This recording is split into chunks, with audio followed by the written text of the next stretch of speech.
समर्पण।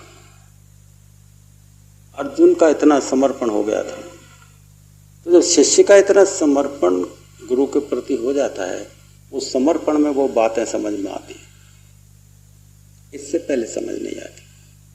एक तरफ तो कृष्ण कहते हैं, हे अर्जुन, तेरे और मेरे बहुत सारे जन्म हो गए, तुझे तो कुछ पता नहीं, मुझे पता है। और दूसरे ज़्यादा देर भी नहीं लगाई, तत्क्षण ही दूसरे श्लोक में बोलते हैं, मैं अजन्मा हूँ, अविनाशी हूँ, मैं कभी आता नहीं जाता नहीं। कहाँ पकड़ोगे कृष्ण को? एक क्षण पहले कह रहे हैं कि तेरे मेरे बहुत सारे जन्म हुए, तुझे कुछ पता नहीं, मुझे पता। कह रहे हैं कि मैं तो अजन्मा हूँ, मेरे जन्म नहीं होते। अब एक समर्पित व्यक्ति इस भाषा को समझेगा, और समर्पण नहीं तो कह देगा कि आप होंगे भगवान होंगे तो आप पागल बनाने का काम कर रहे हैं। अभी तो कह रहे हैं कि तेरे मेरे बहुत सारे जन्म हुए, और अभी कह रहे हैं मैं तो अजन्मा हूँ, कभी जन्म नहीं लेता। ये दोनों चीज़ें तो बिल्कुल विरोधाभासी हो गई। ऐसे कैसे हो सकता है कि तुम जन्म ही नहीं लेते, तो मेरे बहुत सारे जन्म आपके साथ कैसे हो गए? फिर कैसे समझेगा? इसका मतलब कृष्ण का तो कोई कल्याण तो हुआ नहीं, वो तो बार बार कर्म करते थे और पैदा होते रहते थे, आते रहते थे, जाते रहते थे। जब कल्याण नहीं हुआ, बार बार आना जाना बना रहता था, तो फिर क्या जरूरत योग करने की? क्या योग करेगा आदमी? क्यों अंतर्मुख होगा आदमी? दोनों चीजें बता रहे हैं, कह रहे हैं कि नहीं, मैं तेरे मेरे बहुत सारे जन्म हुए, और वो आगे कहते हैं कि मैं तो अजन्मा हूं, अविनाशी हूं।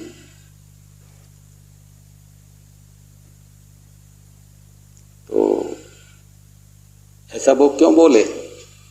इसका मतलब क्या है कि बहुत सारे जन्म हुए? इसका मतलब पहले तो ये समझो तुम कि जो कृष्ण जो कहना चाहते हैं उसे समझो कि तेरे मेरे बहुत से जन्म हुए। यदि सागर में से हम 100 बूंदें अलग अलग रख लें, निकाल के 100 कटोरों में पानी भर के रख लें, मानो अलग अलग, तो वो दिखाई तो अलग अलग देंगे कि भाई ये अलग है, ये अलग। गिनती कर सकते हो, 100 कटोरे रखें, इनमें 100 कटोरों में अलग अलग पानी है, लेकिन उनका मूल स्रोत सागर से जुड़ा है। प्रत्येक कटोरी सागर है, सागर से अलग ही तो हो गई है। वो दिखाई वो 10 दे रही है, 100 दे रही है, लेकिन वो सब एक ही है। हमने उनको अलग कर दिया, केवल अलग अलग रख दिया है। यो समझिए तुम, राम है और कृष्ण है। यदि तुम देखोगे तो दोनों अलग अलग हैं। एक धनुष बाण पकड़े हुए है, एक बांसुरी पकड़े हुए, चक्रधारी करे, वो राम अलग है, कृष्ण अलग है। उनके शरीर 2 हैं, लेकिन जानकार लोग यही कहते हैं, राम कहो चाहे कृष्ण कहो, दोनों का मतलब एक ही है। एक मतलब शरीर को लेके नहीं है, एक मतलब है चेतना को लेकर के। जैसे कोई महापुरुष कहे तुम और मैं बराबर हैं, तो तुम कहोगे बराबर कैसे हैं? आपका शरीर अलग है, मेरा शरीर अलग है। वो कह रहा है चेतना को देख के कह रहा है कि आपके अंदर जो चेतना है वही है। एक चेतना संपन्न व्यक्ति है, मैं परमात्मा हूँ और तुम भी परमात्मा हो, तो वो चेतना को देख के कह रहा है कि तुम्हारी चेतना सिर्फ ढकी हुई है, मैंने अपनी चेतना को उघाड़ लिया है, बाकी तुम भी परमात्मा हो, मैं भी परमात्मा हूँ।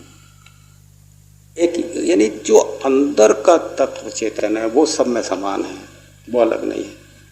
तो कृष्ण जब कहते हैं कि तेरे और मेरे बहुत से जन्म हुए हैं, तो इसका मतलब ये है कि तू तो सोई हुई अवस्था में जन्म ले रहा था, लेकिन कोई सन्यासी जागृत भी था, तो उस सन्यासी में और मुझ में शरीर से तो अंतर हो सकता है, लेकिन चेतना से अंतर नहीं है। इसलिए तू, कृष्ण जब कहते हैं मैं, तो वो सन्यासी का होना भी उस कृष्ण का ही होना है, क्योंकि इस धरती पे कभी भी ऐसा नहीं हुआ कि चेतना संपन्न व्यक्ति ना रहे।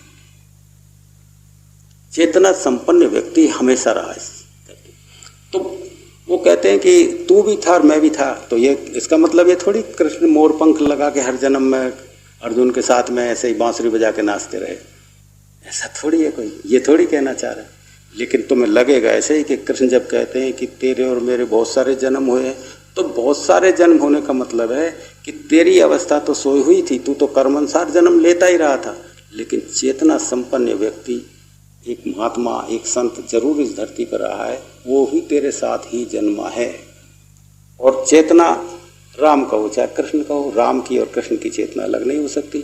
तो जो तेरे साथ में जो चेतना संपन्न महापुरुष जन्म लिया है, उसमें और मुझ में चेतना के आधार पे कोई अंतर नहीं है, तुम मेरा ही जन्म, तो कृष्ण का ही जन्म माना जाएगा। आज यदि कोई चेतना संपन्न व्यक्ति है, उसे तुम राम कह दो तो उसे कोई फर्क नहीं पड़ेगा, कृष्ण कह दो तो कोई फर्क नहीं पड़ेगा, क्योंकि कृष्ण और राम और वो एक ही बात है। तुम्हारी नजर में कोई चीज दो की तरह है, चेतना के तल पे वो सब एक है, वो फिर भिन्न नहीं। तो जब कहते हैं कि तेरे और मेरे बहुत सारे जन्म हुए हैं, तो बहुत सारे जन्म हुए हैं, और इस तरह तो यदि अर्जुन का कल्याण नहीं हुआ तो आगे भी कृष्ण ये कह सकते थे कि आगे भी होते रहेंगे, यानी आगे भी संत महात्मा आते रहेंगे। तो वो जब कहते हैं कि मैं अजन्मा हूं, समझना बात को, और मैं अविनाशी हूं, अब वो शरीर से ऊपर उठ के बात कर रहे हैं, वो शरीरों से ऊपर उठ गए। वो कहते हैं कि तू ये दृष्टि खोल ले, तेरी यदि दृष्टि खुल जाए और तुझे वो तत्व नजर आ जाए जिस तत्व में मैं जी रहा हूं, जिस तत्व में मैं जी रहा हूं, यदि तुझे वो तत्व नजर आ जाए किसी क्षण भी, तो तुझे जान पड़ेगा कि वो जो है वो कभी जन्म ही नहीं लेता, क्योंकि वो तत्व को जानते ही व्यक्ति अलग नहीं रह जाता। वो और वो शरीर से अलग है, लेकिन वो फिर चेतना से एक ही।